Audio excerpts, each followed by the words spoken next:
مجلس مالبات شهیدان لباجار قامشلو بجاره هولک مزن جبونا که مراسمان ایرو ودکه جبو آگاهین زدتر نوچگانا ما جودی علی وکه هرتم تیدا حاضر بویه و اجمال راکینه اف هولهان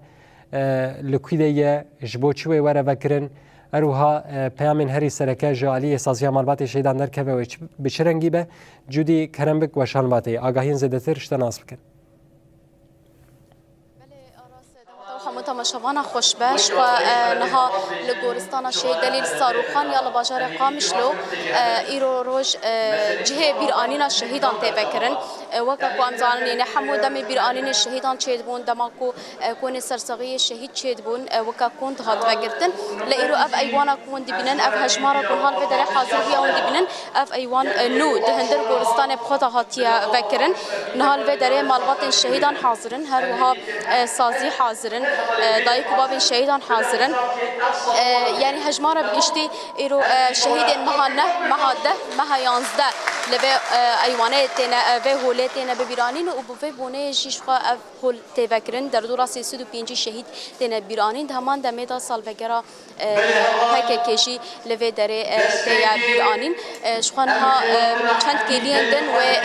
دست به مراسم بیرانین ببیه لبه دره و آخاف جبنا به مجلس مالبات شهیدان و ورکرنا في آوینها دای قبای شهیدان کل فر حاضر بونیجی پیامین وان آون کو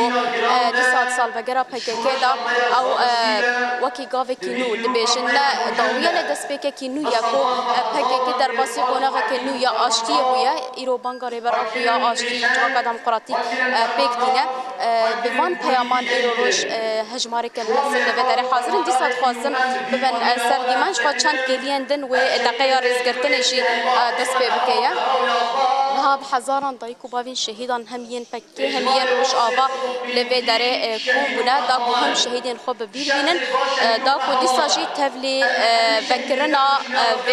هوله ببن نها و دقیقه رزگرتن دست به بکیه از خوازم دیمان زندی جبیرانینا کو ایرو روش لبه داره تای دست بکرن باوی که زندی بدم و او تماشاوانان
شخاب في أوي نها لبه داره بیرانین ها دست بگیرن بشی دقیقه ریزگرتنی شخوین ها دست به آخافتن مجلس مالبات شهیدان به في أوي شهیدین سه مهانتین بیرانین به همان دمی ده هولا بیرانینان بدبه و سال بگیرا پکی کشید به داره بیرانین. بله نوشگانه ما جودی علی گلکی سپاس ما ایرو دم هندک داد اجبرگو داویا برنامه بو به في أوي امدیگشن داویا برنامه خوشش خو گلکی سپاس گود باوی کی زندیج باجر قامشلو الگل محاضر بو.